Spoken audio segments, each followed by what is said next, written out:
तो सर, जैसे कि आप बिग बॉस में एंट्री मारे, सब लोग को खूब हंसाए, सब लोग ने खूब एंजॉय किया, लेकिन अचानक से आप अब नहीं है, अभी फिलहाल आप बिग बॉस के पार्ट नहीं, तो क्या रीज़न था कि अब आप बिग बॉस में नहीं हो? चलो बुलावा आया है, कोर्ट ने बुलाया है, कानून के हाथ लंबे होते हैं। तो बड़ी इम्पोर्टेंट केस थी माननीय उच्च न्यायालय में, माननीय चीफ जस्टिस साहब के फुल बेंच के सामने। तो ये बात रिस्पेक्टेड कलर चैनल्स को भी पता थी, सलमान खान जी को भी पता थी, और सारी टीम को भी पता थी, और हमने उस तरह से उनको पहले ही बताया भी था। तो बड़े अदर रिस्पेक्ट के साथ, क्योंकि केस ही उतनी मजबूत और ज़रूरी थी कि वो आरक्षण 50% से ज़्यादा आरक्षण देश के फंडामेंटल स्ट्रक्चर है जो संविधान का है, उसके संदर्भ में केस थी। आरक्षण नहीं 50% से ज़्यादा होना चाहिए करके, वो भी बिग बॉस जैसे ही इम्पोर्टेंट थी। और जयश्री जी उस केस को 2014 से लड़ रहे हैं। तो इस महत्वपूर्ण केस की वजह से जो है, हम केस के लिए जाने के लिए बिग बॉस ने हमें इजाज़त दी थी। मैं, लेकिन अब आप निकल गए तो लोग आपको काफ़ी मिस कर रहे हैं, आपका जो बिहेवियर था, आपकी जो पर्सनैलिटी थी, लोगों को हंसाना, फिर बोलना लोगों के लिए, तो वो काफ़ी लोग मिस कर, आप कितना मिस कर रहे हो अभी बिग बॉस से निकल कर? देखिए, मुझे तो ऐसा है ना कि मिसिंग बोलना नहीं चाहता हूँ मैं, कि मैं यही कहना चाहता हूँ, मेरे जो लगते जिगर जो मुझे सुनते हैं, जो मुझे चाहते हैं, उनको यही कहना चाहता हूँ कि ज़रूर आने वाले समय में चीज़ें ठीक ठाक से होने पर फिर से मैं बिग बॉस में जाऊंगा, क्योंकि उसी तरह से बात हुई है। तो ज़्यादा स्ट्रेस होने की, मेरे भाइयों साथियों लगते जिगर जो भी है, मैं फैंस नहीं कहता हूँ, फैंस थोड़ा दूर का रिश्ता होता है। तो मैं सारे सारे ही देश में के विदेश में के, मेरा हमारी साथ मेरा जो साथी है, जो हमारा जो रिश्ता है, वो ज़्यादा फुटपाथी भाई बहनों से होता है। टैक्सी ड्राइवर, रिक्शे वाले, दिहाड़ी मजदूर, वो हमारे अपने लगते हैं ज़्यादा। सभी अपने हैं, लेकिन वो हमें हमें बहुत अच्छे लगते हैं। तो कष्ट करने वाले लोगों से हम जुड़े हैं, सांस की तरह जुड़े हैं। तो उन सारे हमारी सांस रहने वाले भाइयों से कहना चाहता हूँ कि हम जल्दी ही उनकी मनीषा पूरी करने के लिए फिर बिग बॉस में रियलिटी, जीवन की सच्चाई डंके की चोट पे बताने के लिए आएंगे। Great sir. Even Salman Khan ji ने भी कहा था कि पहले दिन तो आप एकदम शांत थे, लेकिन दूसरे दिन से जब आपका बिहेवियर लोगों ने देखा, उनको भी काफ़ी पसंद आया, लोगों ने काफ़ी पसंद किया। तो आप पहले दिन इसलिए शांत थे कि आपको पता नहीं था कौन कैसा है, दूसरे दिन इसलिए आप इतना ओपन हो गए कि आपको पता चल गया मेरे अगेंस्ट कौन है और कंटेस्टेंट कौन है, क्या कुछ रीज़न था? देखिए, वहां पे जो है अधिकतर कलाकार है, हम्म। और वो कलाकार स्ट्रगलिंग कलाकार है। हम उन कलाकारों के सामने भी और सलमान के सामने भी कहते, वो हमको कैसे लगते हैं, उबले चने, फ्यूचर हीरो। तो हम अभी तक किसी को भी अपना प्रतिद्वंदी मानते नहीं हैं, क्योंकि हम जानते हैं कि कलाकार किरदार के साथ आता है, स्क्रिप्ट की सोच के साथ आता है। इसीलिए ज़मीन आसमान का फ़र्क है। इसीलिए तो ये पब्लिक है, सब जानती है। और इसीलिए हमें आपकी तरफ से, सोशल मीडिया हैंडल्स की तरफ से, फ़ोन के ज़रिए, मैसेज के ज़रिए ये पता चला है कि लोगों ने हमें अपने दिल में जगह बनाई है और दिमाग में एक नंबर दिया। जब आप घर में थे या फिर जब आप मतलब बिग बॉस में जाने वाले थे, तब सौरभ जी का और इनका कितना सपोर्ट मिला था और अब कितना सपोर्ट मिला? देखिए, जयश्री जी के बारे में कहूँ तो वो मेरी सांस है। वो सासू बहू वाली सांस नहीं, मेरी ब्रीदिंग वाली सांस है। मेरे ज़िंदगी के अंदर का अधिकतर जो जीवन की बुनाई, जीवन को खड़ा करने का जो पूरा श्रेय वो जयश्री जी को जाता है।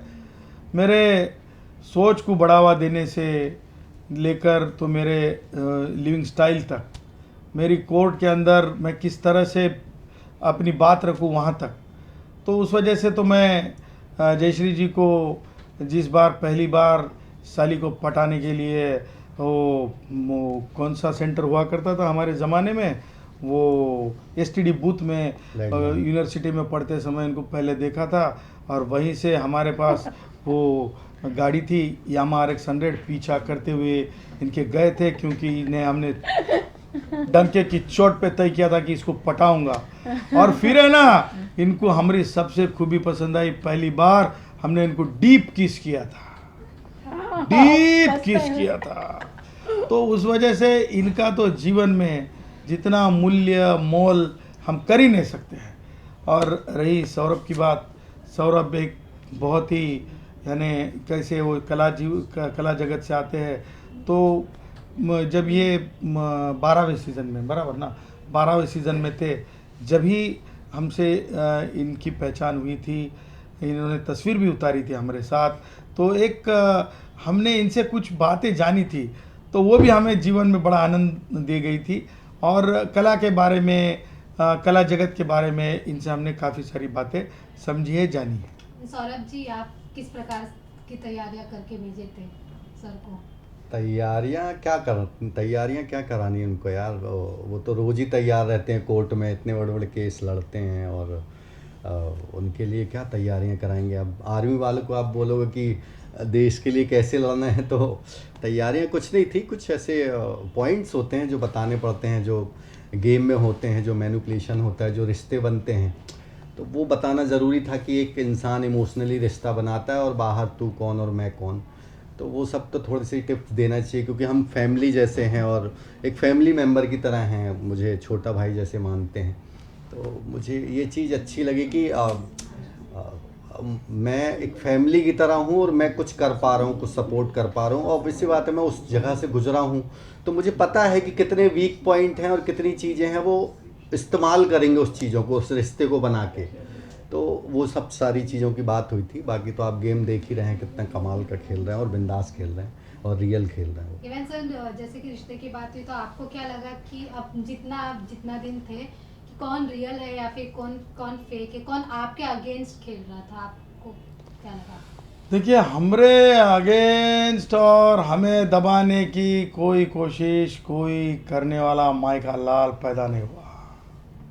हम दाऊद इब्राहिम जैसे आतंकी को अपने बूट के नीचे दबाने के लिए, कुचलने के लिए तैयार रहते हैं। तो हमें तो हमसे कोई वो पंगा लेगा नहीं, क्योंकि हम जो भी बोलते हैं डंके की चोट पे बोलते हैं। हम डाकुओं के खानदान से आते हैं, तो हम बचपन से ही ऐसे हैं, तो इसीलिए हमसे तो कोई उलझा नहीं।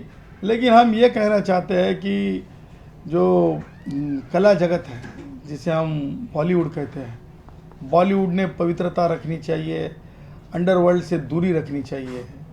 कलाकार बड़े अच्छे हैं, सारे कलाकार अच्छे हैं, शाहरुख जी अच्छे हैं, सलमान जी अच्छे हैं, गोविंदा जी अच्छे हैं, कंगना जी अच्छी है, सब सारे कलाकार अच्छे हैं।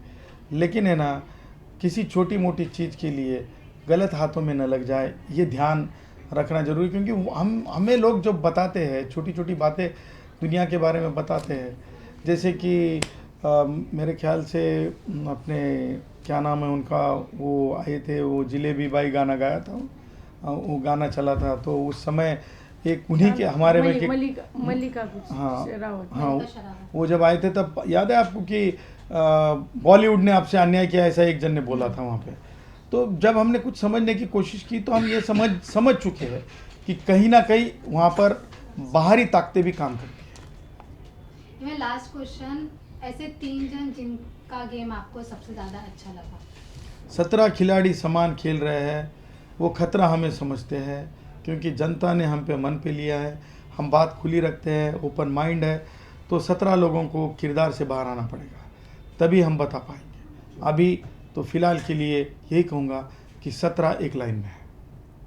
Thank you sir. लास्टली आप अपने फैंस को क्या मैसेज देना चाहेंगे, और आपका लोग जो वेट कर रहे कि आप फिर से बिग बॉस में दिखें? जरूर जरूर मेरे लगते जिगर भाइयों, साथियों, मेरे चाहने वालों, हम जरूर अपनी बाकी चीज़ें ख़त्म करके फिर से आपके खुशी के लिए, आपके सोच विचार, हमारी खुलेपन की बातें रियलिटी शो में रखने के लिए जरूर हम जल्द ही बिग बॉस कलर्स में जाएंगे। डंके की चोट पे आपको हम वहाँ दिखेंगे। एक शायरी बोल दूँ? बोल दो। बोल दूँ? हम छोटे मोटे दीपक थोड़े हैं जो बुझ जाएंगे, दिवाली के रॉकेट हैं सीधे घर के अंदर घुस जाएंगे।